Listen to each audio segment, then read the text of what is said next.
Today I'm going to teach you how to make strawberry top vinegar, where you turn your old strawberry tops into this delicious strawberry vinegar. I'm using strawberries from Sim's Family Farm, a local farm where they pick the strawberries and put them in your own container for you. You wash them and take the strawberry tops off of the strawberries. And then I freeze the strawberries for later use. And I put the strawberry tops into a jar and cover them with non-chlorinated water. To make non-chlorinated water, you can just leave water out in a bowl overnight. Next, we're going to add some sugar, about 3 tablespoons for this size of a jar. And don't worry, the sugar will not be in the final product. This is just for the yeast to eat while it is turning your strawberry tops into vinegar. Next, I cover the strawberry tops with a wine stem glass to hold the strawberries underneath the water. The water acts as a protective layer to keep bacteria from forming on the strawberry tops. However, if they're not all submerged, don't worry about it, because every day you're going to stir those tops like this, usually even twice a day, and that helps keep any bacteria from forming on the top layer of the strawberries. And then if the wine glass fits exactly on the top of your mason jar, it also keeps bugs out.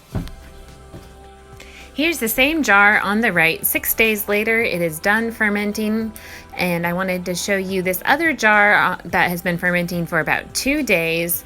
I didn't have a wine stem, so I've just been stirring it twice a day, and I covered the top with a coffee filter. And I want to show you these bubbles. This is the bubbles of fermenting and are totally normal.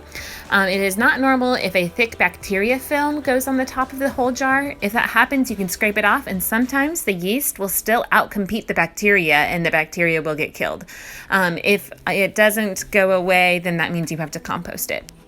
You can tell it's ready to strain out the strawberry tops because there will be less bubbling going on, and also it will smell like vinegar. So you just use a simple strainer to take out the strawberry tops, and then we will compost the strawberry tops. And now we're still only about halfway done through the fermentation process. Next, we're going to add just a little bit more sugar, about a tablespoon per cup. And again, this will not be in the final product. This is just for the yeast to eat during the final fermentation step.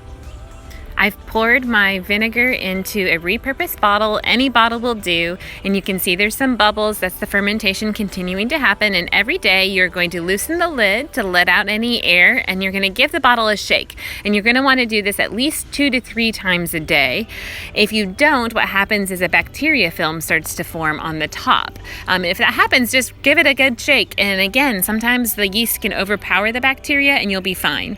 And you'll be surprised at how much it bubbles. I let it ferment for about another week, but you can keep tasting it to see, and when it is sour enough, then you are done. And you can put it in the refrigerator. That will stop the fermentation process, and you just made your own strawberry top fruit scrap vinegar.